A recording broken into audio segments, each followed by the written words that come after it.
Bonjour à tous et bienvenue pour ce nouvel épisode de Caillou News, votre émission d'actualité hebdomadaire du monde de l'escalade. Et si en ce début d'été, tout le monde a déjà les yeux rivés sur les championnats du monde de Berne, il se déroulait une autre compétition ce week-end assez importante, les Jeux européens à Cracovie en Pologne. On va donc revenir un petit peu là-dessus et on ira aussi voir ce que fait un certain King, alias Chris Sharma en Espagne, du côté de Majorque. On est parti. News numéro 1, ce week-end si vous pensiez avoir le droit à une pause de Coupe du Monde, eh bien c'était sans compter les prémices de l'étape de Villars et les épreuves de paraclimbing dont le résumé est d'ores et déjà disponible depuis avant-hier sur la chaîne. On n'en parlera donc pas plus ici, mais outre ça, l'autre attraction de cette fin de semaine, c'était surtout les Jeux européens qui se déroulaient à Cracovie à partir du 21 juin et qui se prolongeront jusqu'au 2 juillet. Un véritable événement planétaire, rendez-vous international d'une envergure aussi rare qu'intense, les Jeux européens sont une compétition qui provoque toujours une hype sans précédent et une véritable guerre des plus grandes villes de notre monde pour s'approprier, le temps de quelques jours, la flamme médiatique apportée par l'événement. C'est ainsi que pour l'édition 2023, c'est la ville de Cracovie en Pologne qui avait remporté le jackpot au terme d'une bataille épique. Et non, je déconne, en fait ce qui s'est passé c'est qu'en 2015, la ville de Manchester avait évoqué un intérêt potentiel pour accueillir les Jeux en 2023, sauf que derrière plus de nouvelles et c'est donc la ville de Katowice en Pologne qui s'est positionnée sérieusement sur le dossier. En février 2019, moment de la date butoir pour l'attribution des Jeux, le comité annonce un report de 2 mois en raison d'un vif intérêt de la part de tout le continent. Sauf que 2 mois plus tard, nouveau report d'1 mois jusqu'en mai 2019, mais cette fois-ci sans aucune raison. Et derrière, on apprend même que la ville de Cracovie, qui s'est vue refuser l'attribution des Jeux Olympiques d'hiver 2022, va remplacer la ville de Katowice, qui n'en a finalement plus grand-chose à faire de ces Jeux européens 2023.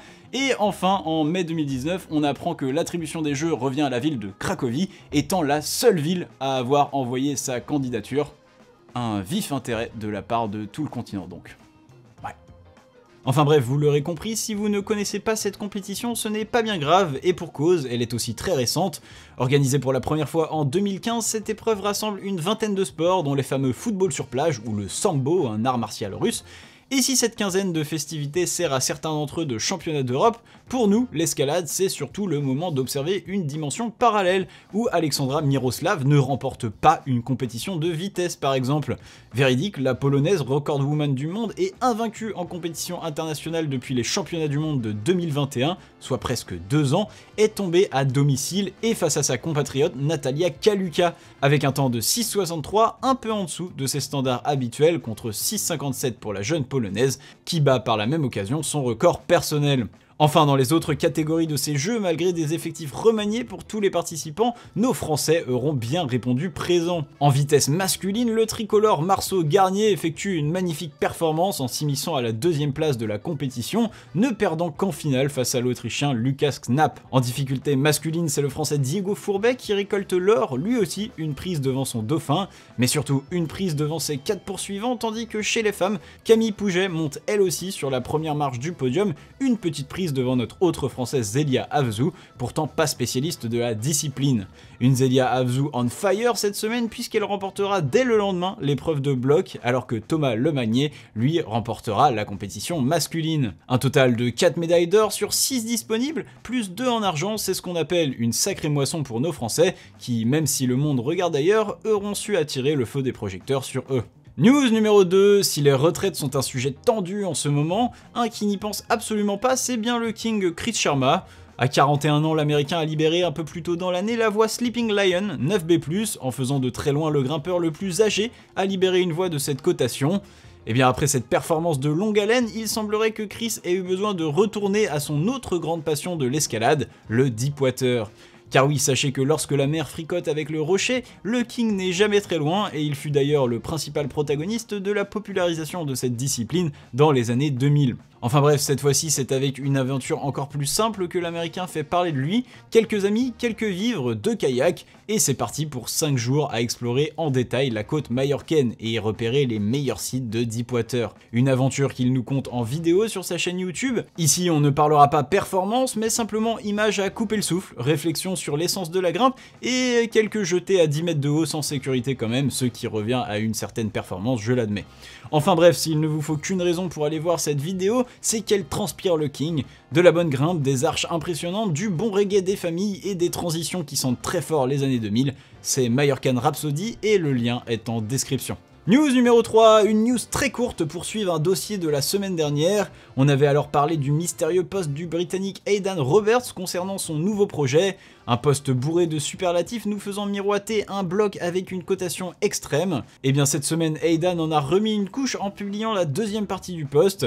Et si au niveau du texte, Aidan se contente de renforcer la soi-disant agression non consentie de la peau par le rocher, c'est surtout la vidéo qui interpelle, une vidéo du bloc en question où l'on voit Aidan à deux doigts d'enchaîner le bloc qui ressemble bel et bien à un enfer sur micro-réglette.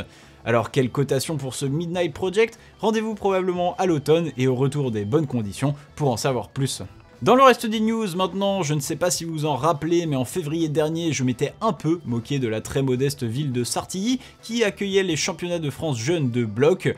Et bien dans le même genre, faire venir une Coupe d'Europe jeune à Saint-Pierre-en-Faucigny, 7000 habitants, c'est quand même pas mal non plus, à la différence qu'elle a quand même le mérite d'être située dans les Préalpes. Enfin, cela n'a pas empêché nos Français de briller là aussi, puisqu'en U16 hommes, Elliot Scrabax et Camille Claude terminent respectivement 2e et 3e. En homme U18, c'est Max Berton qui s'impose, tandis qu'en U20, c'est un double-double pour les Français, avec Kaina Vivian et Luna Desaze à la première et deuxième place chez les femmes, et Mao Normand suivi de Sam Poulain chez les hommes. Enfin, j'aimerais terminer ces news par une petite découverte cinématographique de la semaine. Un court-métrage de 5 minutes publié sur la chaîne YouTube de Patagonia qui suit Zofia Reich, une grimpeuse polonaise diagnostiquée autiste avec un trouble déficitaire de l'attention. Dans cette vidéo tout en simplicité, elle nous raconte comment son trouble et sa volonté maladive d'enchaîner ses projets l'avaient fait tomber dans une spirale négative. Un moment touchant que je vous invite à vivre via le lien en description, car en plus d'être un beau message à écouter, c'est toujours plus que satisfaisant de voir qu'on n'est pas le seul à se faire victimiser par les pieds inexistants du grès de Fontainebleau. Enjoy! Et voilà, c'est tout pour les news, et maintenant on passe aux croix de la semaine. Et on commence cette semaine en Suisse, dans le Valais, sur le secteur de Fionnet, avec l'enchaînement de Foundation Edge 8C bloc par Thomas Salakeneos. Premier 8C bloc pour le Belge qui n'aura eu besoin que 2 petites sessions sur 2 jours pour réaliser cette ligne ouverte par le grand Dave Graham en 2013 et dont Thomas rêvait depuis qu'il en avait vu la vidéo. On espère qu'il nous réserve d'autres croix du même niveau afin de pouvoir reparler de lui au plus vite. Cap sur la Norvège et le classique secteur de Flatanger pour l'enchaînement de Valhalla 9A par Anne Varesveit. Encore un baptême du 9e degré pour le jeune norvégien qui vient à bout des 65 mètres de l'extension de Odin's Eye 8C+, après plus de 50 sessions sur 3 ans en comptant le travail de la voie de base. La difficulté réside justement dans les 15 mètres au-dessus du relais, une traversée suivie d'un pas de bloc valant aux alentours de 8B+, sur lequel Arne a buté plusieurs fois en 2022, avant de revenir en juin, privilégiant son repos et en se donnant à fond sur un seul essai par jour, en commençant par Sledgehammer 8C+, et quelques jours plus tard Valhalla. Un gros soulagement pour le grimpeur et une très belle croix pour commencer son histoire dans le 9. Toujours à Flatanger, pendant que son compatriote se battait avec Valhalla, Léo Beu enchaîne Thor's Hammer 9A. Il n'était au départ là que pour essayer les mouvements, mais après 7 jours de travail et alors sur le départ, il réussit à enchaîner le bloc de départ et n'est ensuite pas tombé. Pratique pour enchaîner, me direz-vous. Cependant, en ayant seulement essayé la suite une fois, il lui aura fallu beaucoup de repos pour une ascension de plus d'1h30 avant de clipper le relais. Un véritable marathon possible grâce au style inimitable de Flatanger et ses coincements de genoux. Deuxième passage en Suisse sur le secteur de Magic Wood, cette fois-ci pour l'enchantement de la Force Tranquille 8C par Clément Le Chaptois. Après l'avoir essayé en 2020, être tombé sur le crux et être revenu le lendemain pour trouver 1 mètre de neige, ce n'est que début juin que les conditions furent réunies pour un enchaînement lors de son deuxième essai depuis le sol. Une croix de plus à ajouter à une déjà bien belle collection avec presque 10 blocs dans le 8C et plus pour le français. Et voilà, c'est tout pour cet épisode, j'espère qu'il vous aura plu. Moi comme d'habitude, je vous encourage à laisser un j'aime sur la vidéo, à vous abonner à la chaîne si ce n'est pas déjà fait, et à laisser un commentaire si le cœur vous en dit. Vous pouvez aller aussi me suivre sur Instagram, j'y mets des petits dessins rigolos, des petites anecdotes de grimpe, etc. Et je vous dis à la semaine prochaine. Tchuss!